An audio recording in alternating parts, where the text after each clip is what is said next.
Saudações geográficas, sou a professora Helena. Vamos a mais uma aula de geografia, caros estudantes do sexto ano. Bem, antes de iniciar a aula, quero dar alguns recadinhos. Por favor, ao acessar o aplicativo do Google Classroom, confirme a sua presença. Se você está pegando o material disponibilizado na sua instituição de ensino, ou seja, na sua escola, veja quais são as datas de retirada e entrega deste material. Tranquilo? Bem, já pegou seu material, já preparou seu caderno, a sua caneta colorida sexto ano, o seu lápis, enfim. Quem estiver com você, se quiser participar, sinta-se convidado. E vamos lá!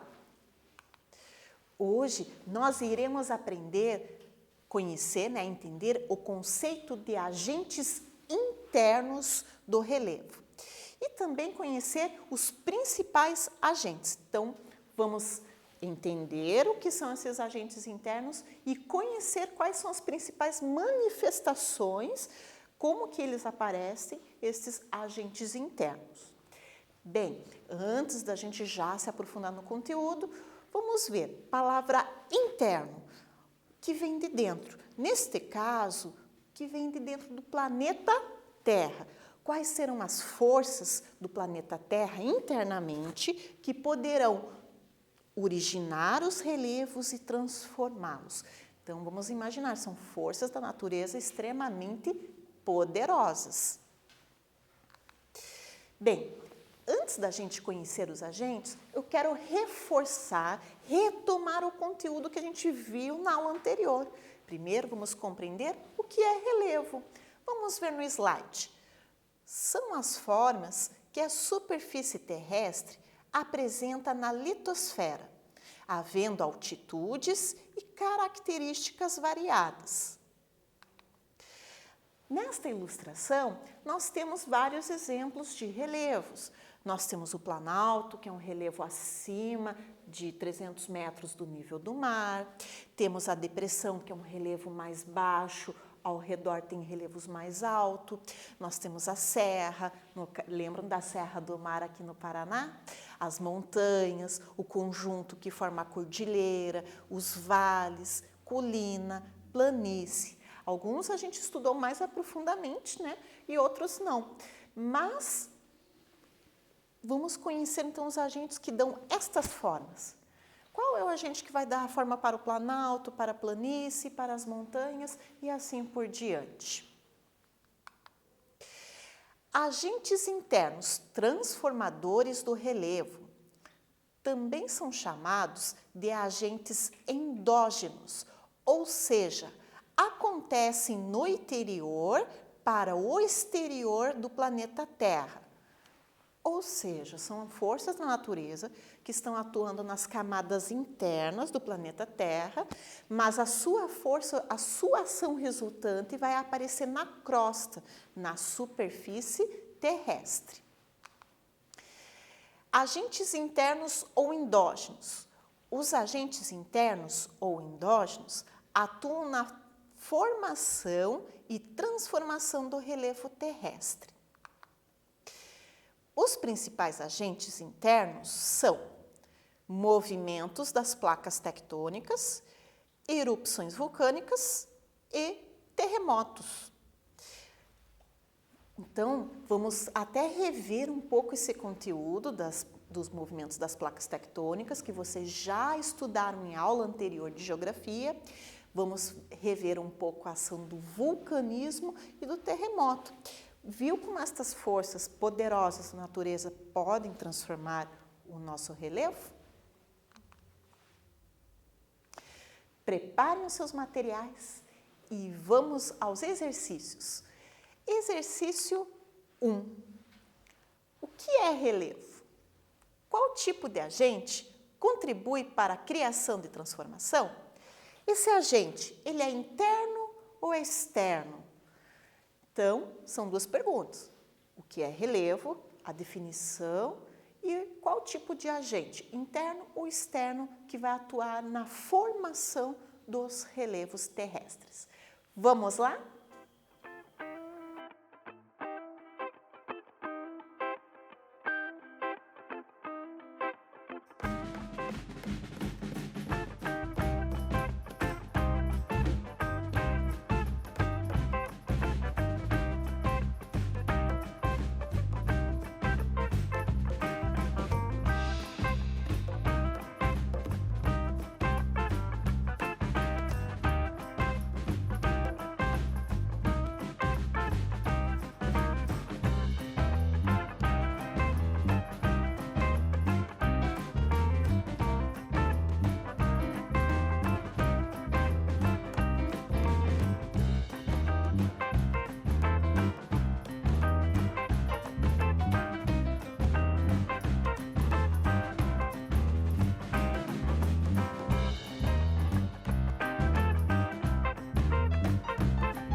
Conseguiu entender? Conseguiu fazer a definição do relevo?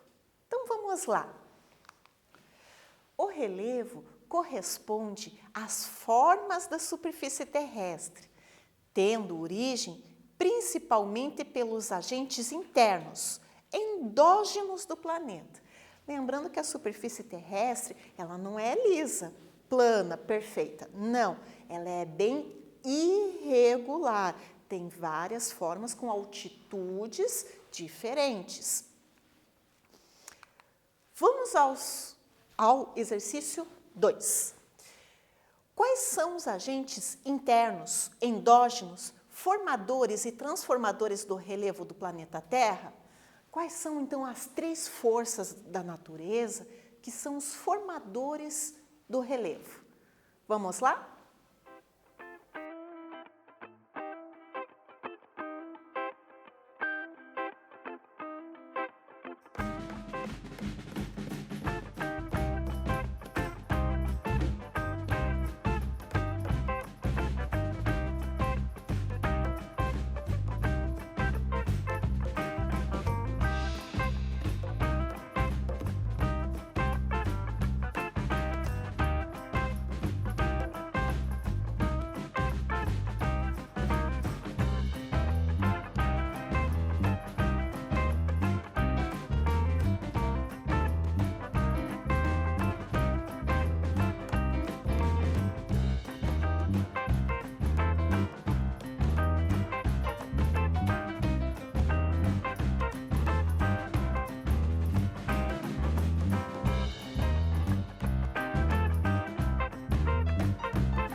Conseguiu responder? Então, vamos ver se você conseguiu acertar ou não. Vamos lá? Os agentes internos são os movimentos das placas tectônicas, as erupções vulcânicas e a ação dos terremotos. Estas são as 3 ações de agentes internos do planeta Terra. Bem, vamos continuar o conteúdo para compreender melhor o que seria esse movimento das placas tectônicas. Olhando então a tela, a crosta terrestre é fragmentada em várias placas tectônicas, as quais estão à deriva sobre o magma da camada manto. Bem, fazendo uma retomada de conteúdo do conteúdo que a gente já viu em aula anterior, a crosta é a camada sólida do planeta, ok? Só que esta camada possui rachaduras. Estas rachaduras, vou até falar entre aspas, são as falhas geológicas. Mas por que ocorreu essa falha geológica? Por que ocorreu essa fragmentação da crosta em placas, em pedaços? É porque a camada núcleo tem 2 energias muito fortes, que é o calor, né, a alta temperatura, e a pressão. Essas energias são repassadas ao manto. Por isso que boa parte da camada manto é composta de magma, que é rocha fundida. Consecutivamente, né, essas energias são transferidas para a crosta. Como a crosta é uma camada sólida, rígida, ela acaba tendo esta fragmentação, essas rachaduras, estas falhas tectônicas devido à pressão e ao calor. Até porque, devido à pressão, muitas vezes este magma é empurrado pela crosta, muitas vezes pelo vulcão. Lembrando que quando o magma sai pela cratera, né, a boca do vulcão, transforma-se em lava. Então, nós temos várias placas. Veja como o planeta Terra está cheio de placas. Repare a placa onde o Brasil está, que é a placa sul-americana.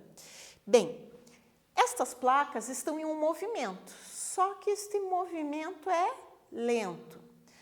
Contudo, estas placas, elas podem se chocar. Como assim se chocar? Bem, como está à deriva, ou seja, sem rumo sobre o magma, estas placas, elas podem ter 3 movimentos. O movimento convergente, que é o atrito frontal das placas, ou seja, uma placa batendo de frente em outra. Eu quero até retornar para esta tela aqui. Lembra que eu falei que o Brasil está na placa sul-americana? Repare a placa de Nazca. As setas estão de frente. Elas estão se chocando. Então, até nesta região, vai ocorrer um dobramento, uma formação de cadeias montanhosas, a Cordilheira dos Andes. Repare que a placa sul-americana e a placa africana estão com as setas no sentido oposto, ou seja, elas estão se afastando, se separando. Que seria o movimento divergente, quando as placas se separam e se afastam. E tem um terceiro movimento, que é o movimento transformante, quando as placas se atritam lateralmente. Um exemplo de consequência até a falha de San Andreas, localizada nos Estados Unidos. Bem, o movimento convergente das placas tectônicas, quando elas se atritam de frente, quando ocorre esse atrito frontal das placas tectônicas, acontece o dobramento da crosta, originando as montanhas. Mas, professora, como assim dobramento? A palavra dobramento lembra o verbo dobrar, né? Então, temos a camada. A camada da crosta terrestre é formada por placas. Então, vamos imaginar aqui minhas mãos. Minha mão aqui, placa sul-americana, e a outra mão, a placa de Nazca. Elas estão em movimento convergente, ou seja, elas estão se atritando frontalmente, de frente. Acontece que uma faz força sobre a outra.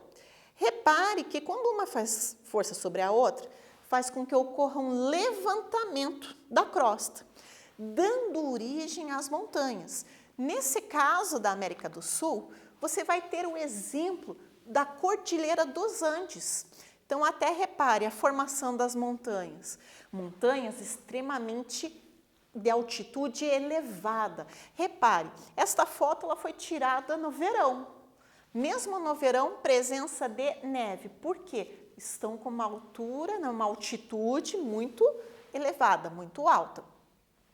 Então, veja aqui a placa de Nazca empurrando a placa sul-americana. Repare que ela faz, então, o levantamento, o dobramento desta placa. Bem, vamos ao outro agente interno ou endógeno, chamado de vulcanismo, que vai dar a origem às erupções vulcânicas. Vamos à tela, então.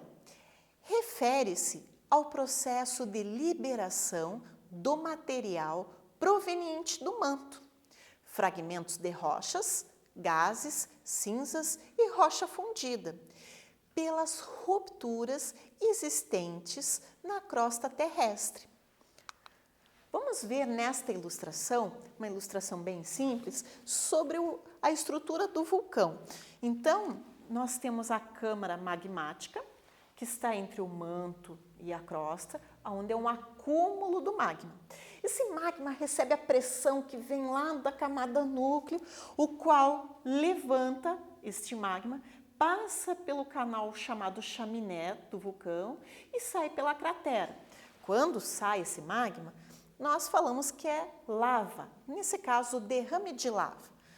Mas nem sempre a erupção vulcânica vai ter lava. Às vezes pode ter cinza, fumaça, que muitas vezes é tóxica aos seres vivos, inclusive ao ser humano. Fora também com o poder da pressão, algumas rochas serem lançadas pelo ar com uma grande força. Bem, mas como que as erupções vulcânicas podem originar o relevo ou transformar esta forma da superfície terrestre? Bem, as erupções vulcânicas expelem a lava, o qual se solidifica e se transforma em rocha. O acúmulo de lava pode originar montanhas, planaltos e ilhas. Sim, as ilhas, como nesta imagem. Nós temos aqui erupções vulcânicas, eu coloquei 2 exemplos. Em ambos são ilhas. Uma aqui no Havaí, que é uma ilha pertencente aos Estados Unidos, do vulcão Kilauea. Veja o derrame da lava, o poder. Lembram que dessa lava, quando elas perdem o calor, a temperatura baixa, se solidifica, vai se transformar no basalto. Só que o basalto não é assim, nossa, pá, já transformou em terra roxa. Não, esse basalto vai precisar passar por um processo de desgaste, que nós chamamos de erosão. Então, daqui a milhares de anos, essa lava vai proporcionar no futuro um solo fértil. Veja uma ilha vulcânica no Oceano Pacífico, pertencente ao Japão. Veja esta pequena ilha sendo criada pela erupção vulcânica. A tendência é que a cada erupção vulcânica com derrame de lava, que ela aumente de tamanho. Por enquanto, ela só está o formato de rocha. Reparem que não tem ainda árvores. Por quê? Porque ainda deve estar com uma temperatura mais elevada, ainda não com condições adequadas para o desenvolvimento de vida. Mas no futuro, pode ser que se transforme numa ilha rica, com grandes árvores, com uma paisagem linda, né, com belas praias, enfim. E não posso esquecer, né? Lembram na aula anterior que a gente viu os relevos do Paraná? O terceiro planalto, o planalto de Guarapuava, que é rico na terra roxa? A terra roxa ela é feita nada mais, nada menos pelo derrame de lava, como ocorreu no passado.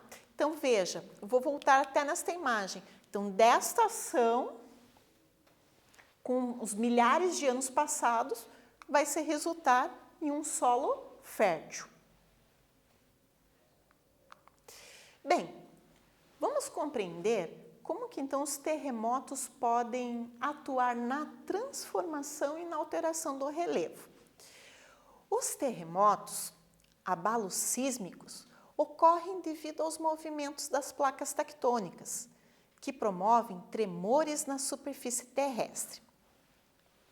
Lembrando que estes tremores, eles têm força e intensidade diferente, o qual é medido por um aparelho chamado sismógrafo. Lembram que a gente viu isso já em aula anterior? Esse sismógrafo, ele tem sensores na crosta terrestre e uma agulha extremamente sensível. Então, a cada tremor, ele vai registrando, né, no papel e passando essas informações virtualmente para um sistema operacional de informática. Quanto maior essa intensidade, maior perigo é para as pessoas. Logo a gente já vai ver. Os terremotos auxiliam na formação e transformação do relevo, devido à intensidade do abalo sísmico. Alguns terrenos podem elevar-se, ou seja, subir, ou haver um afundamento parcial, ou seja, abaixar. Então, o relevo com terremoto depende da força dessa intensidade do tremor. O relevo pode ou tanto subir, elevar-se, ou afundar-se, baixar. Veja nesta ilustração e veja o poder numa construção, numa paisagem cultural, né, onde tem a ação do homem, o que o terremoto pode provocar. Então, na ilustração, ele mostra a origem do terremoto. Lembrando que o terremoto ele pode se dar nos 3 movimentos das placas tectônicas, na convergente, na divergente e na transformante.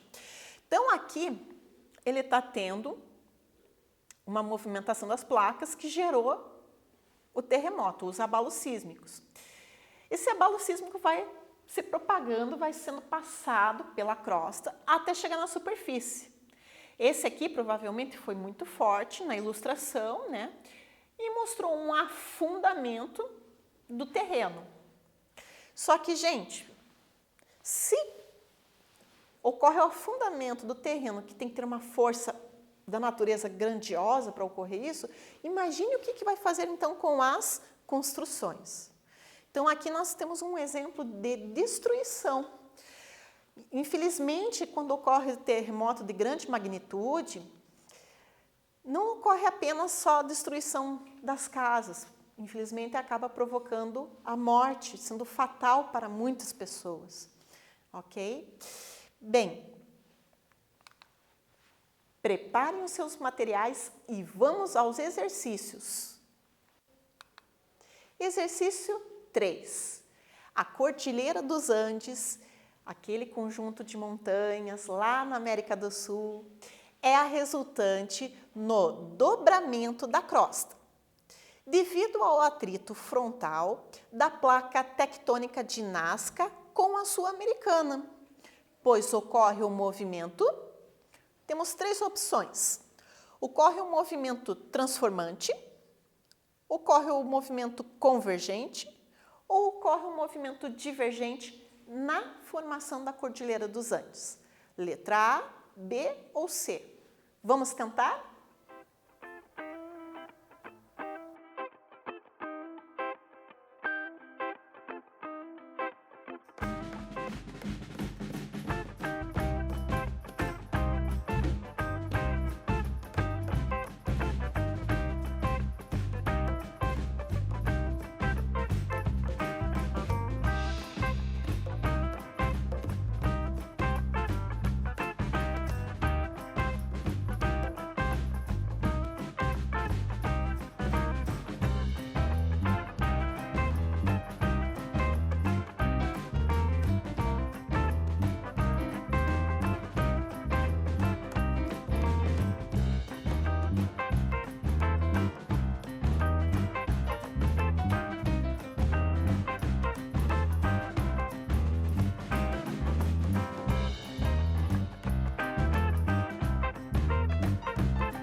Vamos então à correção. Então lembram lá do slide que a gente viu do mapa mundi com as placas tectônicas no mundo todo? Então temos a placa sul-americana e a placa de Nazca. Então elas se atritam frontalmente. A de Nazca empurra a sul-americana para cima, dobrando a crosta e provocando a Cordilheira dos Andes. Se o atrito é frontal, então vai ser a opção B. O movimento é convergente. Tranquilo, turma? Vamos então ao exercício 4. A terra roxa, formada pelo desgaste da rocha basalto, está relacionado no derrame de lava, o qual acontece por meio... 3 opções. Letra A. Esse derrame de lava ocorre por meio dos terremotos, dos maremotos ou das erupções vulcânicas? Vamos lá?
Este derrame de lava vai acontecer por qual fator? Por qual agente interno ou endógeno?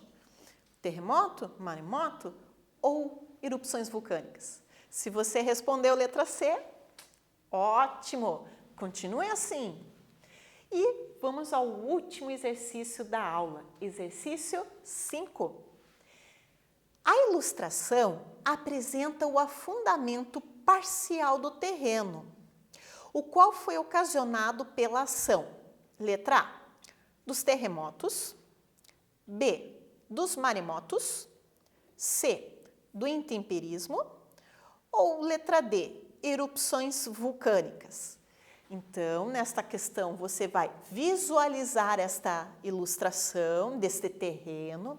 Veja se ele está com o oceano em cima ou se ele é a parte continental. Veja o que está acontecendo para ele afundar.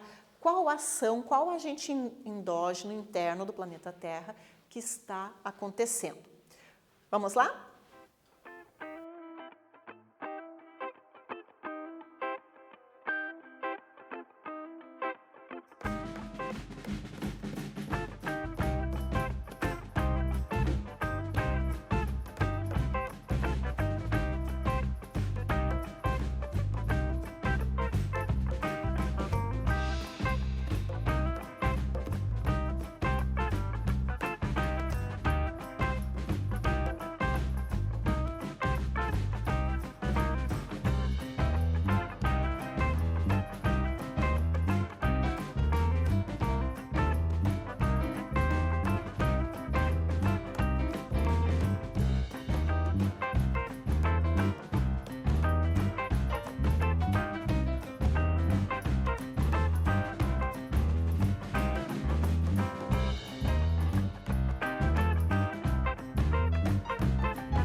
Conseguiu responder?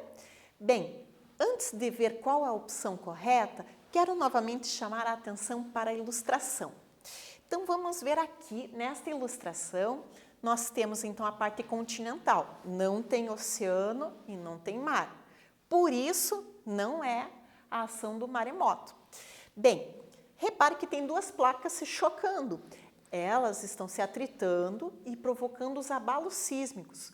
Então, está vibrando na crosta terrestre, formando terremoto.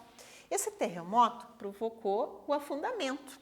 Então, vai ser a opção A. Tranquilo, sexto ano? Estou orgulhosa de vocês. Bem, estamos encerrando a aula. Vamos ver, então, o conteúdo da nossa próxima aula, que será os agentes externos de transformação do relevo. Se os agentes internos são os formadores do relevo, os agentes externos irão também moldar, esculpir o relevo. Então, vamos ver isso na nossa próxima aula. Quero agradecer a participação de quem está com você, auxiliando, e a sua participação também. Agradeço de coração. Bem, se você teve dúvida, anote no seu caderno, passe ela, se você puder, pelo aplicativo do Google Classroom ao seu professor. E se tiver dúvida, sugestão, reveja a aula, pesquise. Bem, até a próxima.